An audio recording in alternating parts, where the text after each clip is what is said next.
In a town on the outskirts of civilization, a lone rider approaches.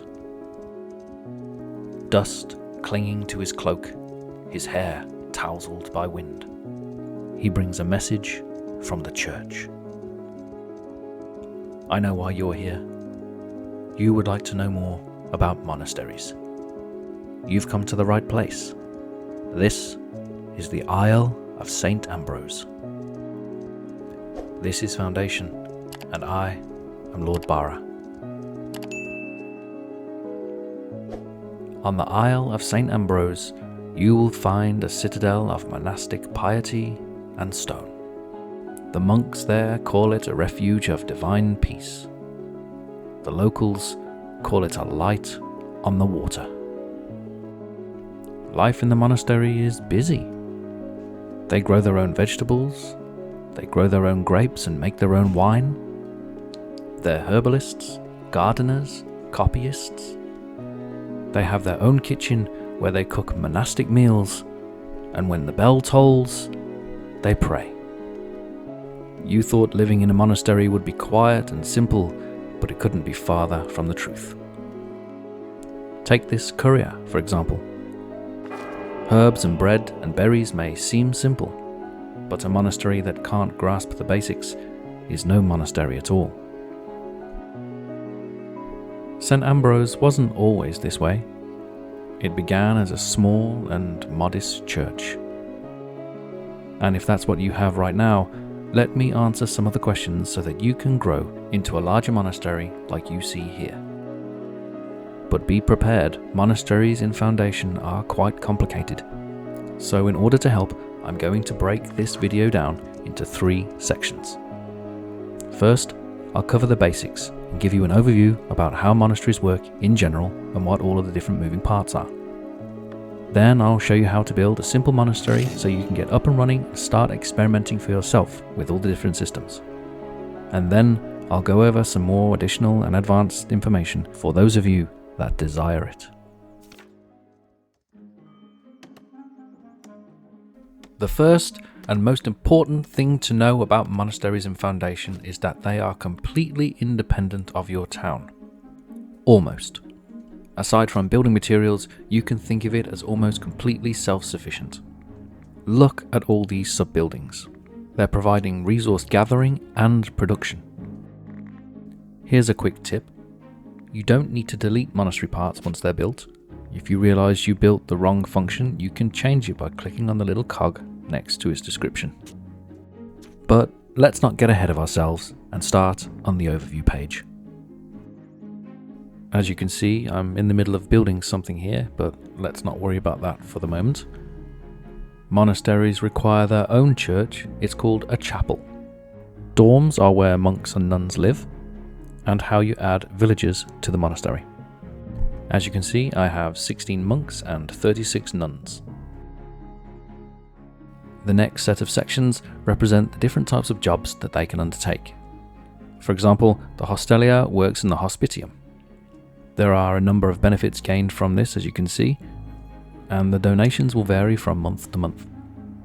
Here we have cooks and wine growers and winemakers and even beekeepers.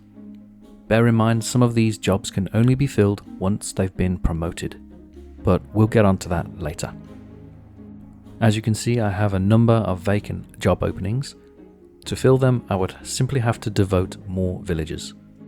At the bottom here, you can see food that I'm storing and food that I'm serving. This functions just like the granary and the market, but it's only accessible to the monks and the nuns. And to make things interesting, they have a special kind of food called monastic food, which is only made and consumed within the monastery.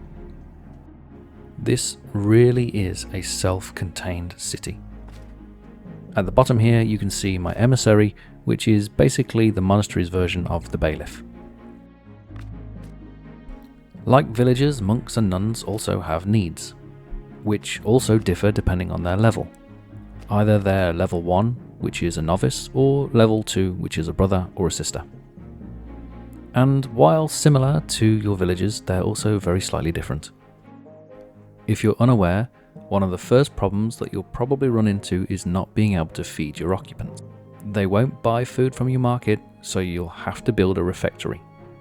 And if you want to make it more efficient, you'll probably want to build a grange nearby, which is the monastery's version of a granary.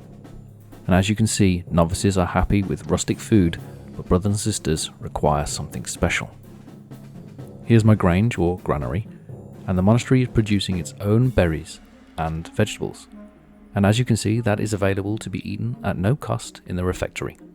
Now this monastery grows its own berries and vegetables, so I know that I can satisfy the needs of my novices. When it comes to the monastic food need for the brothers and sisters, it's a slightly different matter. Quick tip, I'd advise trying to make monastic food to satisfy the additional need of your novice before promoting your brothers and sisters, because they need it. And if they don't get it, well, they'll leave. But these special monastic foods can only be created in a kitchen, and kitchens will only employ a brother and a sister. Catch 22. Apart from that, their needs are quite simple. Just remember that most of the management of the monastery is done via that overview panel. You'll build your sub-buildings and then manage the monastery in there.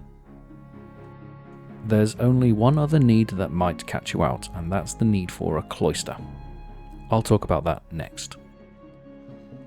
Okay, let's get on and build a simple monastery. First thing you want to do is find a suitable location. Start by finding the monastery in the build menu under Monuments. You'll notice straight away that I have access to almost all of the build pieces for the monastery, which can be unlocked on the progression page. And like all of the estates, you can unlock these by increasing the amount of splendor that you have in that particular estate. And I have enough for the final one, which is the monastic abbatial church. I won't be building with these pieces, but know that they are particularly impressive build assets. We are here for the basics. And the first thing that you need is somewhere for your monks or nuns to live. I'm just going to pick monks' dorms for this build. Now you can see the buildings that I have access to. When you hover over one, it'll tell you how much it costs to build and how many monks it can house. I usually start out with a rustic hall and then build from there. The requirements pane tells me I need a door, but I'm going to skip that for now and you'll see why later. Let's add the next sub-building. The chapel is where the monks and nuns satisfy their service needs, so it's an essential build item. Villagers might use it too, but the monks and nuns probably won't use the church that you've already built. You'll get the same information on the pop-ups telling you what capacity it has and how much it costs to build. Here's a tip. I usually build my church or chapel about 50% of my total population size. More is better, and they might complain a little bit, but it shouldn't impact their overall happiness. Chapels also require a bell tower like a church, and yes, this build item is a bell tower. But I like the traditional look, and I'm going to do something a little bit different with it, just to spice things up. When there's access to the interior, the floor plan will turn green. The next sub-building that I want to add is the refectory. And here's why. A novice requires rustic food, but they won't buy food from your market. The monastery has its own version of a market, and it's called the refectory. You can find it here, and you'll need to unlock it in the progression page. And it's built like any other build part. The only difference is when you go to the overview page for the monastery, you'll get some additional options, which look and behave much like the village market. While the monastery will take food from the stocks of the town, it's a good idea to get them producing food as well. And they have lots of variety. Vegetable garden, they have herbs, they have berries, and they are very efficient and can also contribute to the overall food surplus in your town. So we might as well put them to work. I'm going to do that, but let's get these parts that we've put down here arranged.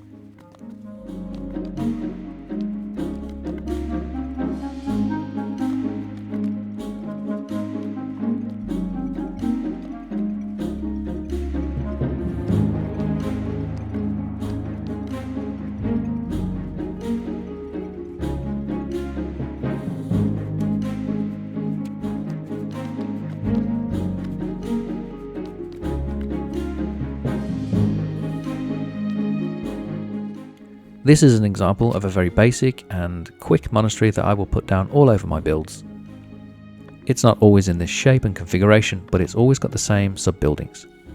You'll recall that I built a monk's dorms which only has a capacity of 5 monks. And bearing that in mind, when adding the berry garden parts, I'm only going to add 5 planters, but I also need to add this building here. Otherwise, it won't function. I could just add 5 berry planters here, but I'm also going to show you that I can add the herb garden as well and have 3 of those and 2 of the other. Here's a tip. These sub-buildings for the berry and the herbs, they don't need to be placed anywhere near your monastery. I could build them anywhere all over my town, and I can have a really very large amount of planters, and the monks and nuns would simply travel to them and do their work there. So don't feel constrained to have it all part of the building.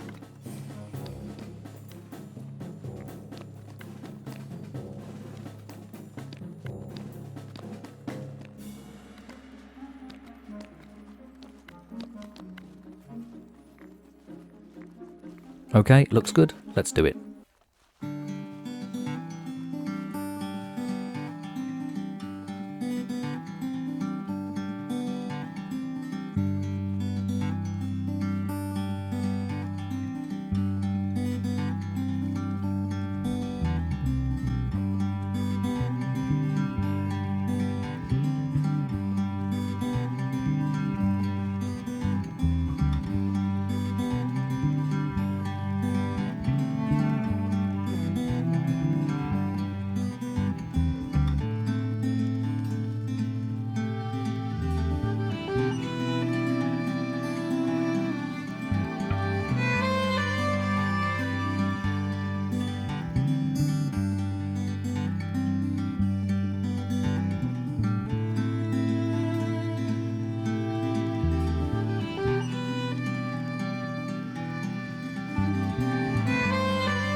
There is one sub-building that often catches players out, and you'll only encounter it once you've promoted and have a requirement to build a cloister.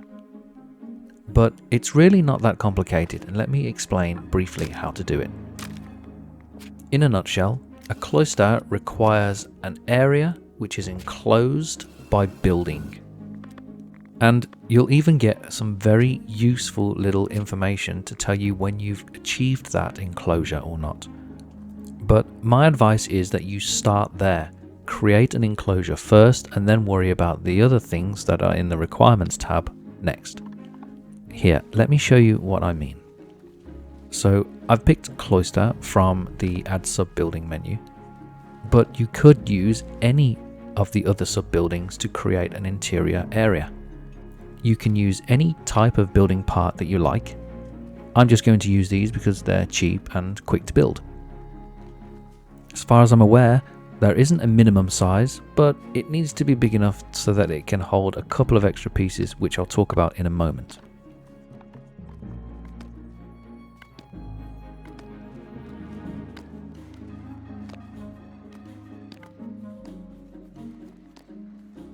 All I'm doing here is making sure that there aren't any gaps in the building and that I'm creating a completely enclosed courtyard. And there you can see that the game has told me that I have a completely enclosed courtyard. It's red at the moment, but that's because there isn't any access to it. There's no door in there that would let anybody in or out of that area. You'd have to climb up over the roof to get in. If I double click on the build parts that I'm playing with, I can move them all at once, but this only works for individual sub buildings. At the moment, you can't move the entire building, unfortunately. The next thing I want to do is create some interior access for it, and fulfill the other requirements. It's telling me I need 2 halls and 1 entrance. Those are unique build pieces, so you can't just use any building part, you have to use the hall and the entrance build part. It doesn't matter where they go, as long as they're somewhere near the cloister. And when I use the entrance, you'll see that I now have interior access as well. So I've completed both of the build requirements, because we now also have interior access. But that's all there really is to it. Make an enclosed space and then add the 3 building parts, the 2 halls and the entrance. Make sure there's access to the interior space that you created, and voila, you have a cloister. I will admit that this cloister isn't particularly inspired, it's very basic, and I'm using it as an example just to show you and illustrate how to do it. But here's another example of a cloister that's also in this town. This one isn't in a square shape, but it follows exactly the same rules. It has an interior space which is enclosed by building parts. I've used different building parts in this one, but the principle is the same. And I'm also only using the 3 build parts that are a requirement, the 2 halls and the entrance. I don't always build them like this, but this is an easy way to do it. I hope that helps you with your cloister woes. Monks and nuns have a need for the cloister, as well as visitors to your town, and that's something we can talk about now.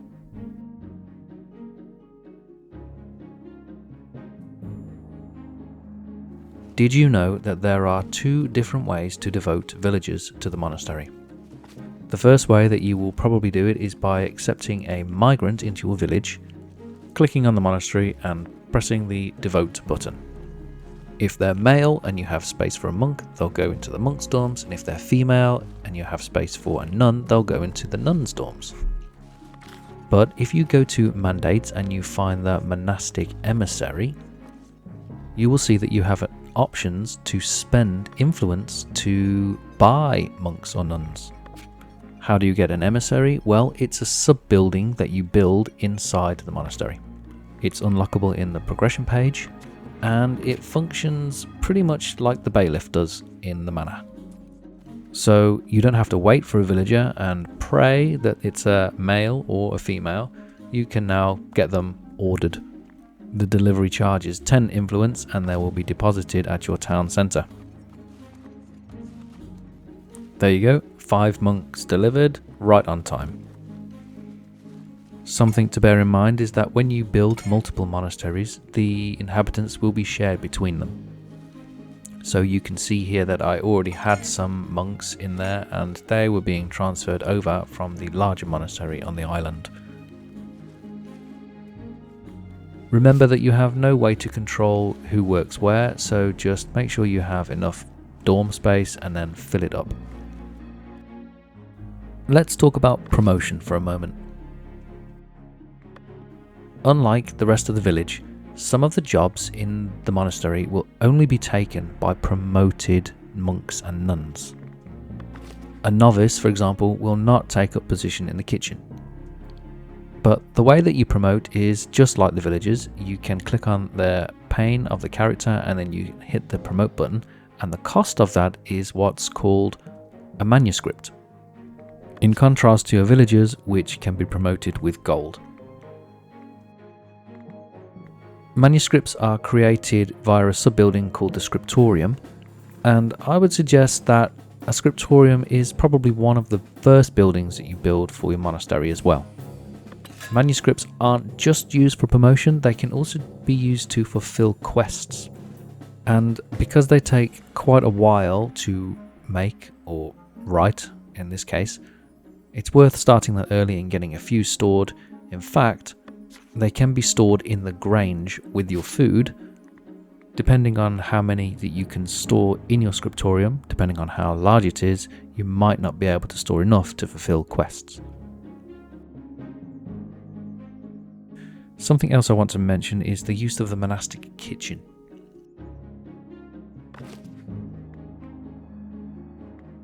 There are 4 varieties of monastic food that the kitchen makes, and each of them are unique, and they are only required by the monks and the nuns, the promoted monks and nuns. you'll notice they all have something in common. That is, one food item is made in the monastery and then one food item is made outside of the monastery. So bearing that in mind, I would suggest that you only ever make a food where you have a real surplus within the town of that additional food. It doesn't tell you how much of that food they require, but in my experience, it's a lot.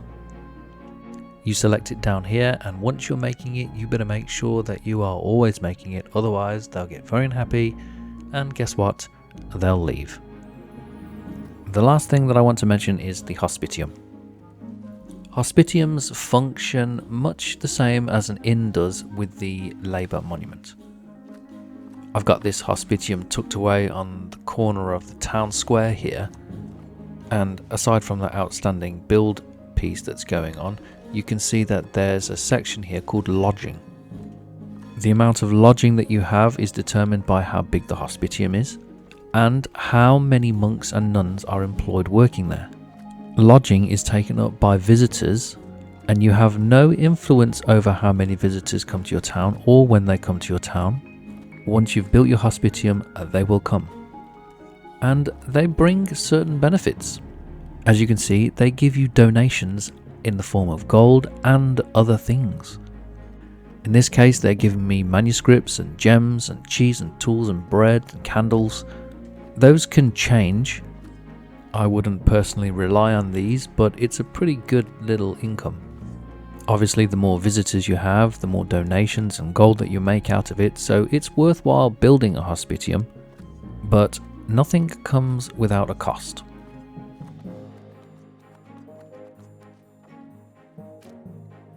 I have mine turned off here, but if you click on the villager information at the top, you'll see that there's an option to toggle on visitors.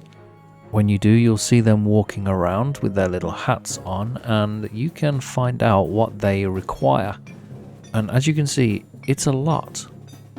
And if they don't get what they require, they'll be unhappy and they will make your entire town unhappy.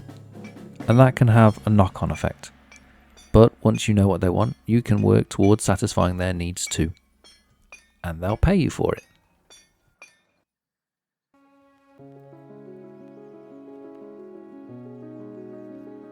Well, that's all I've got time for. So it's time to say goodbye to the Isle of St. Ambrose and leave the monks and the nuns to their prayers. I hope you found some of this useful. If I missed anything, please let me know in the comments. But I'll just say, if you have been, thank you for watching, thank you for listening. Don't forget to like and subscribe. This has been Foundation, and I have been Lord Bara.